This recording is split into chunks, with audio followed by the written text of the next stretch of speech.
this industry moves so fast that information from 3 months ago or 6 months ago or 12 months ago is potentially harmful to your business. So, people a year ago telling everyone to get into influencers.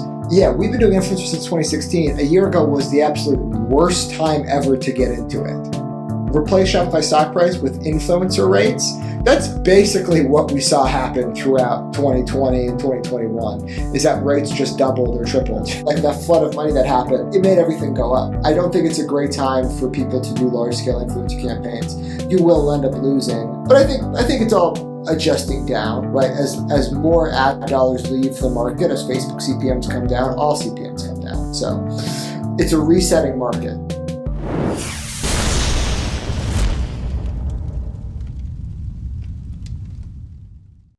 D2C marketers, let's get real. How many hours have you wasted searching for brand influencers only to come up empty-handed?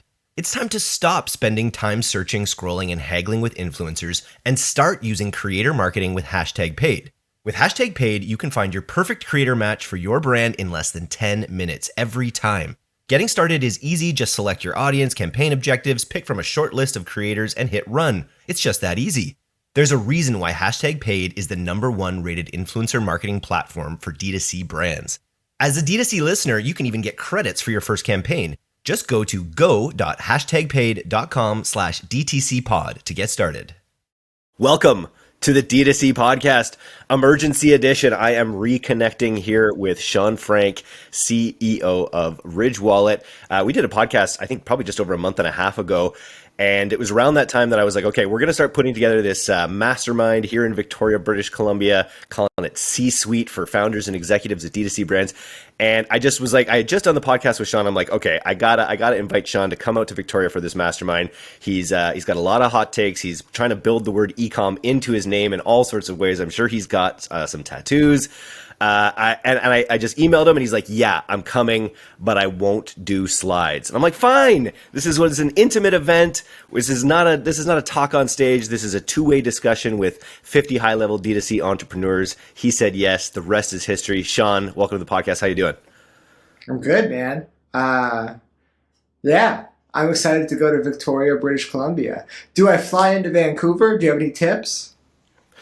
I would fly as direct as you can these days. You can definitely just fly into Vancouver. You can take the ferry over if you like, but I would try to get over here because the island is really where it's at. I have to say, Vancouver's a great place. I love Vancouver, but Victoria is where it's at, and where we're having this event in the marina.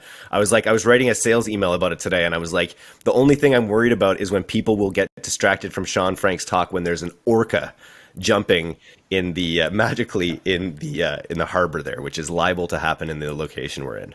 Nice, man. Well, I'm from the Pacific Northwest. I've been to Port Angeles, and I think you can take a ferry directly across the strait and get to the island, as you call it. But we'll deal with all that over email.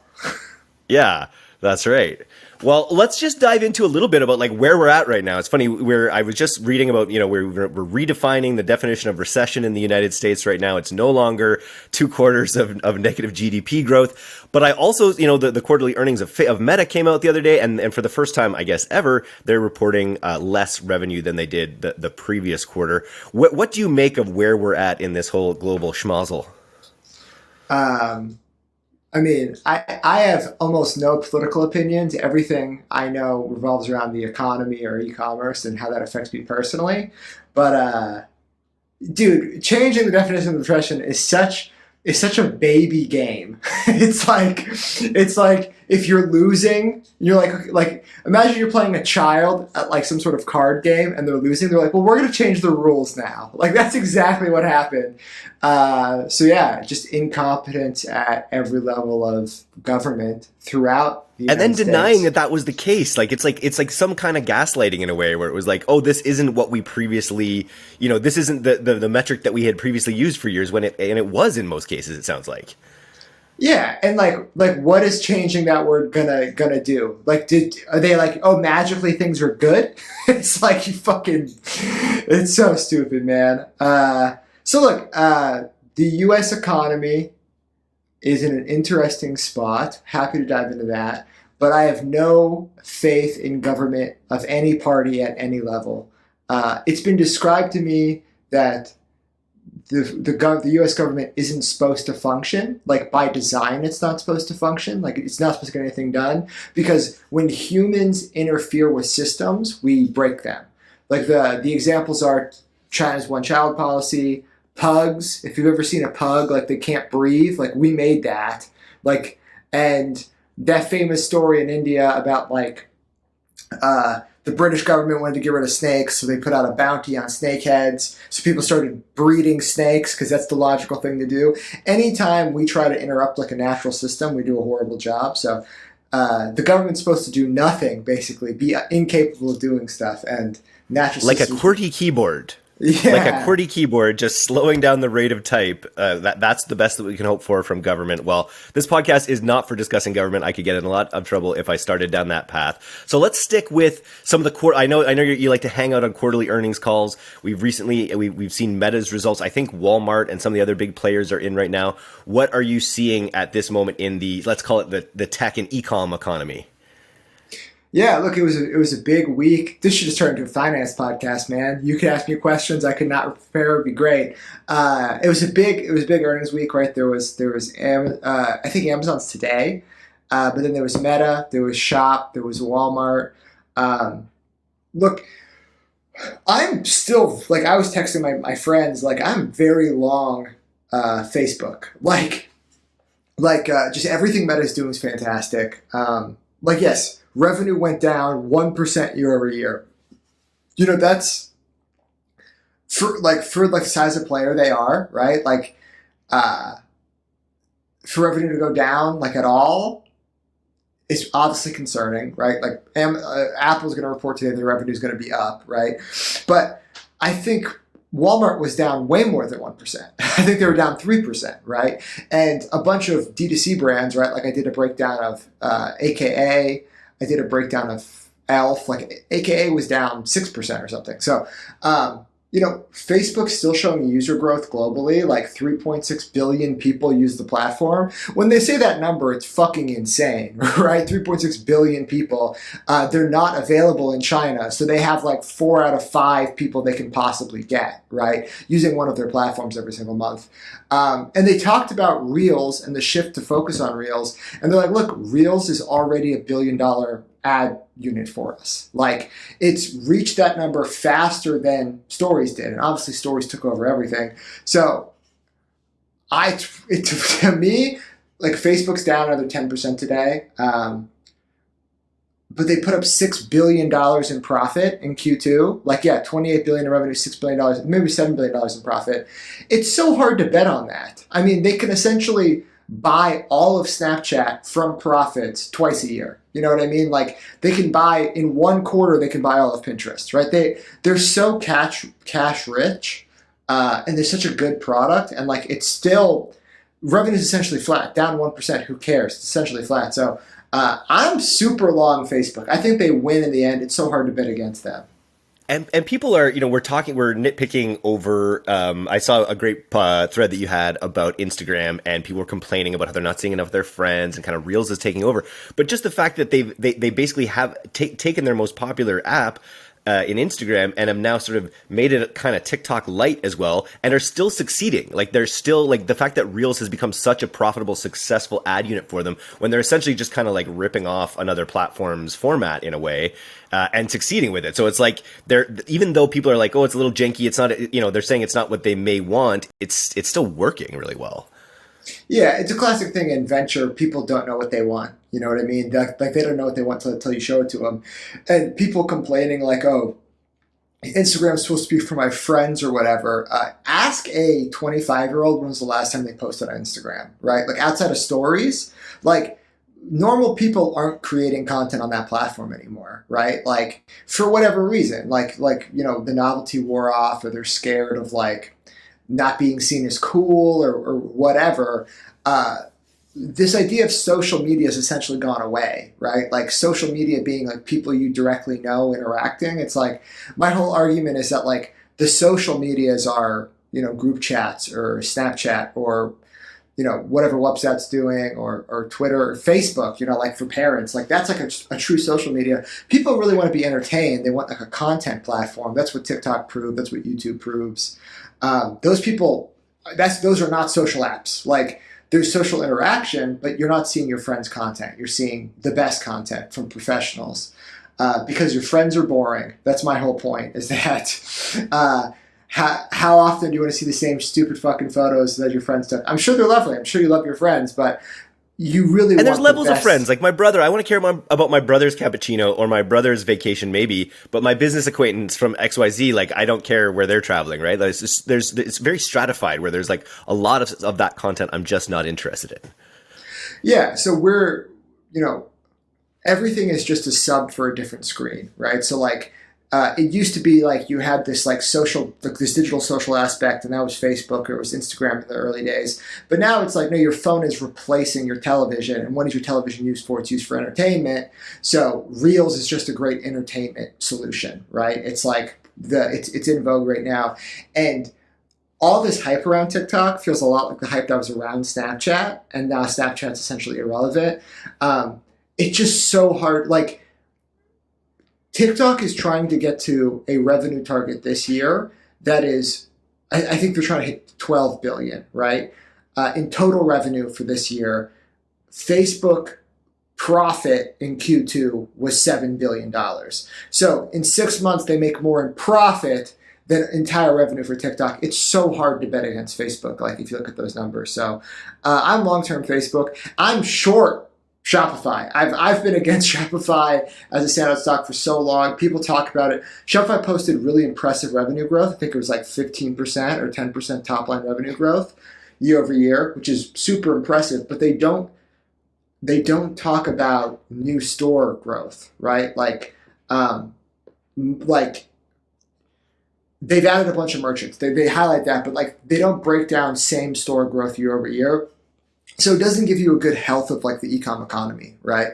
They could just be winning more business, but eventually they win all the business. You know what I mean? Like signing new merchants or converting legacy accounts, like that works for a long time, but then you have to start expanding the accounts you have. That's what Salesforce taught us, right? And like Shopify is supposed to be the Salesforce for e-commerce, right? Like with like this full suite of tools or whatever. Anyway, and they lost a ton of money. They lost $1.5 billion. So like it's their revenue isn't that impressive to lose that much money. And I just don't see how they ever rebound to being, I think they were worth fucking $300 billion at some point. You know what I mean? Like, I just don't see how that happens short term at all. I mean, it'll be a multi-year journey, a 5-10 year journey to ever get back to that valuation. And so my brother's worked for Shopify for quite a while now.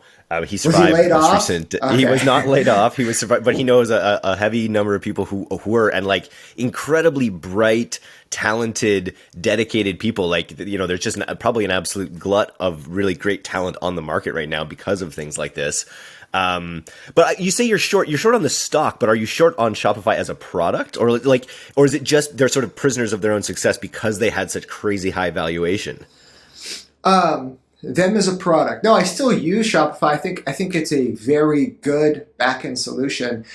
People have talked about the aging out of it for a long time, right? Like at a certain point, I looked at the numbers. Ridge makes up a non-insignificant amount of their revenue. Like, I'm not going to tell you the actual amount, but like, it's for a company worth $40 billion. We make up a chunk of their revenue, right? Not in the single percentages, but like enough that like, it's like, okay, that's scary. And at a certain point, like a brand bigger, like, I have two friends who do $500 million a year plus on their websites. They're not on Shopify, right? They're like, we have all of these custom requirements and all of this stuff, security, weird fucking ERP, like all this different plugins where like they can't go to Shopify. They're too big. They've aged out. They're too complex. And I'm just worried that like Shopify is really serving mid-market solutions, right? Even with Ridge with 9 figures in revenue, right? We're not at 500 million yet, but nine figures in revenue, we're considered a mid-market brand, right? Like that's like normal people need to start thinking like, how banks think, right? Like if I talk to JP Morgan, I start being able to talk about being a mid-market brand with them when I get to 9 figures in revenue, right? So Shopify's really built this brand off of small businesses and maybe some mid-sized businesses, but like I know they're making a push into large size businesses, but what would it take to get Walmart to run their infrastructure on Shopify, right? I think they did a custom build with Target for something, and like the complexity when you start getting to 500 million or $1 billion in revenue, it just ends up being a whole different beast. So that's like I'm worried about that ceiling there, right? I'm also worried about air being removed in the small side of the market. Like I think you and I talked and I said it's a horrible time to launch an e-commerce company. So like with less people doing that, with the fact that we're in an e-com bear market, like long term, I don't know what their growth strategy is going to be. The other thing is looking at where they make their revenue. 1/3 of their revenue comes from subscriptions. 2/3 of their revenue comes from essentially interchange fees. Which happen on scale, right? That's why you guys make up a good chunk of their revenue. You're saying is because they take a fee on every sale you make, right? And that's one of those things where it's essentially a commodity service. So like, it's really hard. Like, it'd be very hard for them to increase my interchange fees by 50%. Like if they because I would freak out. Yes. Because it's a commodity service that's like has a known price quantity, right? It's set by Visa and Amex and MasterCard or whatever. So look, man, I think they have incredibly smart leadership. I think they try to stay on the cutting edge. I've always said their biggest problem was they don't have an audience, right? Like they've been Facebook's checkout for years, and their TikToks checkout, like they're essentially just like the checkout engine.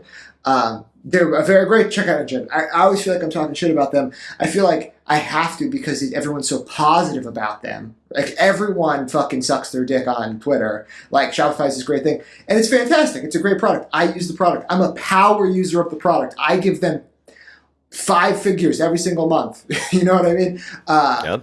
But because of that, it's like, look, we just have to be aware of like what their faults are, right? Like they need incredibly strong product leadership for the next 5 years. What are they going to do to own audience and increase their share of e-commerce transactions, right? Like this arm the rebels thing worked until you end up just kind of being a conglomerate and like, and now you're just kind of like you're a bunch of city states versus the nation that is Amazon. And we'll see, man.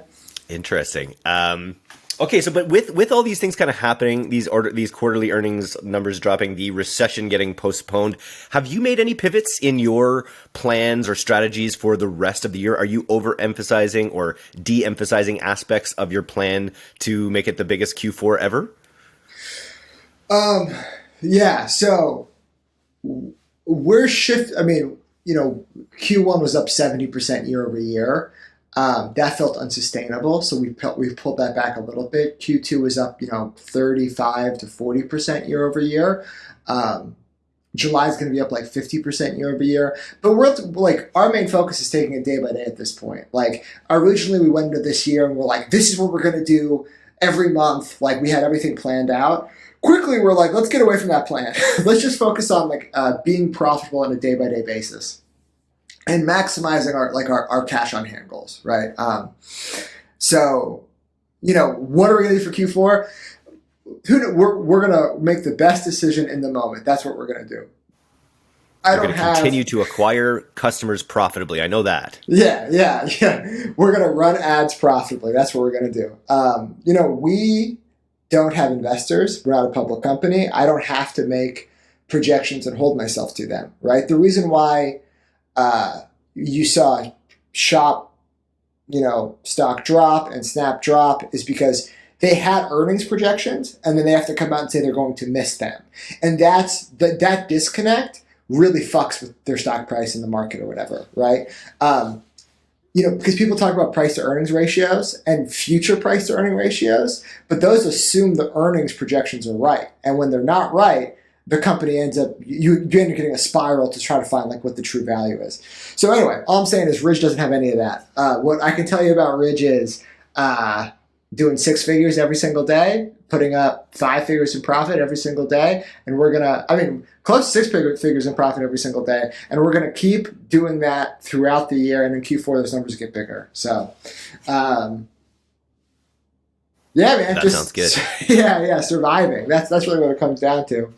Thriving. That's the theme of the Mastermind. You got to scratch out surviving. It's thriving in the downturn. It sounds like you're positioned to do just that. I wanted to ask about one thing we didn't talk about on our last podcast, and I've seen you kind of talk about it elsewhere a little bit.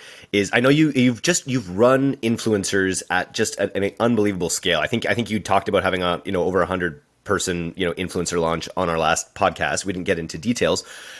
We're seeing right now, like speaking of like ad prices on Meta, we're seeing like our user acquisition costs. I shouldn't even be saying this, but they're just so low right now for lead generation. And it's all reels, it's all influencer or UGC or just sort of testimonial style content. Just from the influencer side of things, you've worked with thousands of influencers. What is the influencer economy looking like today? Because I know when this rush, it's funny. Like DTC has been harping on influencer and UGC as like really the prime stuff of all ad campaigns for over 2 years now. And so I feel like so many brands have rushed into the influencer and the UGC space. What are influencer costs looking like today versus a year ago? Yeah. I was talking to a friend this morning, and I was talking to his media buyer. His media buyer was asking, me and my CMO questions about like what to do right now. And talking to them, it very much felt like they had 2018 levels of knowledge, right? Which is like, I'm not trying to talk shit on them or the brand or whatever, but it felt like they were very much cemented in a past that, it's only 4 years, but it feels foreign. You know what I mean? And what I equate that to is like, what if I told someone that, they should really be selling on eBay right now, right? Like that knowledge is only like 10 years old, but it's the wrong thing, right? And I think what I'm trying to get at is this industry moves so fast that information from 3 months ago or 6 months ago or 12 months ago is potentially harmful to your business, right? So, people a year ago telling everyone to get into influencers, like, yeah, we've been doing influencers since 2016. A year ago was the absolute worst time ever to get into it. Because we saw just like throughout the, like, look at here, I'll pull up, what's a good example? Maybe Shopify stock price over the past 5 years, right? That's basically, if you just look at that chart, that's basically replace Shopify stock price with influencer rates. That's basically what we saw happen throughout 2020 and 2021, is that rates just doubled or tripled. So like the entire market, like that flood of money that happened, like it made everything go up, right? Because you had companies rushing to SPAC or rushing to go public or trying to show growth, just dumping money in influencer. Crypto's a big problem there. So what's happening with influencer now is the same thing happening in the VC market. The same thing happening in every market is there's a difference between buyers and sellers, right? Like, price memory is sticky. So like people are anchored at whatever price, some crypto like Celsius coming in offering you $100,000 for a post or whatever, like that's in their brain that my posts are worth $100,000. Well, Celsius is out of business now. They are bankrupt. You know what I mean? So that buyer's out, but like the seller of that ad space still has price, they're still price anchored at that. So we're watching that slowly come down, and then people are still buying at those prices, and, brands are still keeping the influencer artificially high because they still want to do influencer marketing. It still feels like a good time to get into it. But it's not. I still don't think I don't think it's a great time for people to do large scale influencer campaigns like willy nilly. Like you can't just be like, oh, I'm just going to deploy money wherever. Like you will end up losing. But I think it's all adjusting down, right? As more ad dollars leave the market, as Facebook CPMs come down, all CPMs come down. So it's a resetting market. What, and I guess there's a difference between, what we're talking about influencers where you're probably using them for their scale or their audience. How do you actually price? That was one question I had. Like you're talking about prices coming down. How does Ridge Wallet price influence? Yeah. So, I guess to further bifurcate what we're talking about. Yeah. I'm talking about distribution influencers, right? Distribution influencers. Exactly. Yeah. influencers with distribution that you're buying like you would buy Facebook ads, right? The other thing is people creating content for you. We call those, content creators, right? Like, your UGC ads or whatever, people just shooting stuff that like a studio or agency would shoot for you, right? Two totally different things that reach two totally different ends, right? The distribution-based influencers, what are you paying for? You're paying for distribution, you're paying for impressions, just like you would buy Facebook impressions, and we price those accordingly. So what are you paying on Facebook right now to reach 1,000 new people? And what would you pay to reach 1,000 people through that influencer? And you should come up with something that's pretty comparable, right? Because that's always the alternative. I see some people getting quoted $300, like basically per 1,000 impressions. And it's like, yeah, that's never going to work. Never run that. Because would you run a Facebook ad at a $300 CPM? And it's like, with Facebook, you get targeting, you get your own creative. With the influencer stuff, you get, the authenticity. You didn't get proof that it happened. You don't even get proof that they saw it. Yeah. So there's pros and cons to each one, but they are directly competing with each other. They're competing for your ad dollars, right? So I would just think about it like that. And then the UGC stuff, we think about that just like the cost of creating ads. It's like, that can, I talked to Raindrop, the agency, that's $60K for 2 videos. Like, that's a pretty good value. You talk to VidGrow, it's maybe $15K a video. Like that's all just like what you pay agencies. And then what you pay UGC is like, I don't know, a couple $100 a video or whatever. And there's a whole system to do that. Totally. So we're bringing you out to Victoria. Is it your first time in Canada even that you're coming, or is it your first time in Victoria anyway? My first time in Victoria. I've been to Vancouver several times. Nice. Yeah, as a Pacific Northwest lad. I asked you earlier if you'd been to a mastermind before, and you said you haven't been to a mastermind. But my question is then, where do you go for mentorship and for guidance in this space? Yeah, I'm lucky that, I originally had nowhere to go. So I put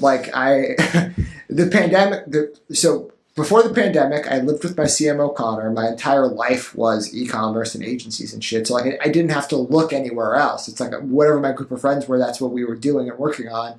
The pandemic happened. It made it harder to access the people I knew IRL. So I had to look online for people doing it. The first place I found was Ecom Fuel. It's a cool forum. Recommend people join. There's probably a couple thousand e-commerce stores in there, just like talking and sharing or whatever. And that was awesome. But what I ended up finding was like a very closed conversation, which is good because stuff stays private and like people are, being very intimate about, hiring decisions or whatever. But I wanted to have just more open points of view. So I started posting on Twitter, and that's how I met a bunch of people. My number one advice is people are really scared to make content. That's what it comes down to. Like, why don't you post on Instagram? Why don't you make YouTube videos? Why don't you have a podcast? People are scared to make content. Just start fucking posting whatever. Nobody cares. Like, if you I look like an idiot all the time. I don't fucking, especially I'm at a point in my life where nobody can take anything away from me. It's like, you can't get me fired. You know what I mean? Like, I'm fucking, I can do whatever I want, right? So just start posting on the internet, start creating content. And yeah, so I started meeting people on Twitter, and then I developed friendships, and I have a bunch of group chats now of like a bunch of e-commerce brands that we can just talk about and shoot the shit and lean on as emotional support, because I think it's a very lonely industry, right? Doctors, dentists, lawyers, they have meetups, they have conventions, they have schools you can go to and get that done, right? Even working on a big company like Shopify or Facebook or whatever, you have coworkers who do your same thing. You could talk and commiserate. We don't have any of that. And there's no path to be successful in e-commerce, right? Like, I have 10 friends with stores over $100 million. Each one has an entirely different way of how they got into it. There's no path at all. It's just like a bunch of weirdos getting together. So it's the most successful people I know. And they're also like, there's no clear path to it. So everyone's lonely in doing it. So they really appreciate coming together. So I found it's a very welcoming group of people. Yeah, I've found that throughout my time putting on events and masterminds as well. And it's like when you bring these people together, they end up with such complementary experiences where, like you say, you'll have 5 entrepreneurs that all hit these amazing thresholds. They all did it in different ways. They'll all have a different skill set built up. They'll all be able to complete each other's skill sets in ways that they wouldn't have been able to imagine, right? Because everyone just finds their own path forward and muddles through as we do. Yeah, man, it's like that giant robot from the Power Rangers, everybody coming together. You know what I mean? You could form a super e-commerce store.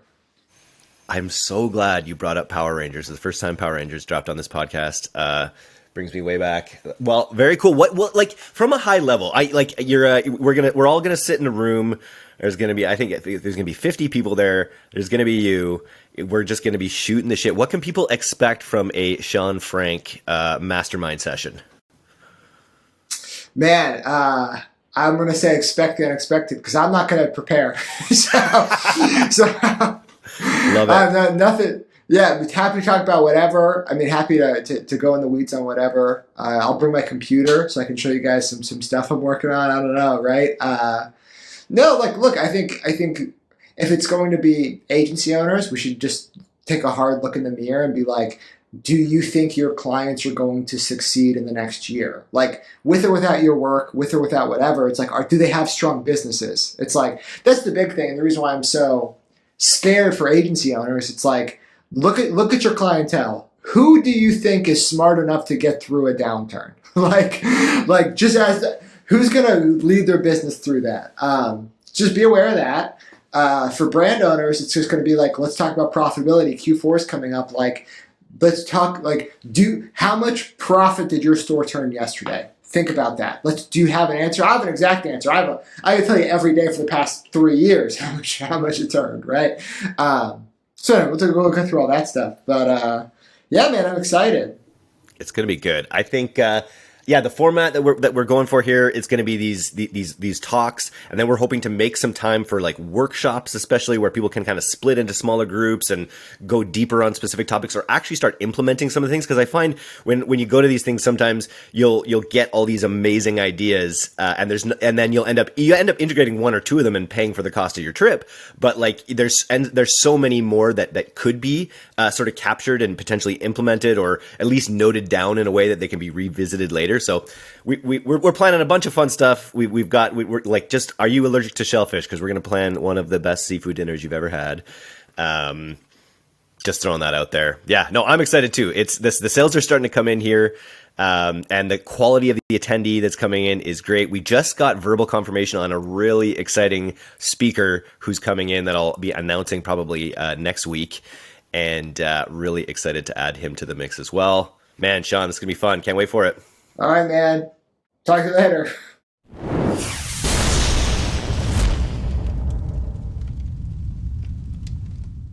Thanks so much for listening to today's episode. If you're not a subscriber to our newsletter, you can do that right now at directtoconsumer.co.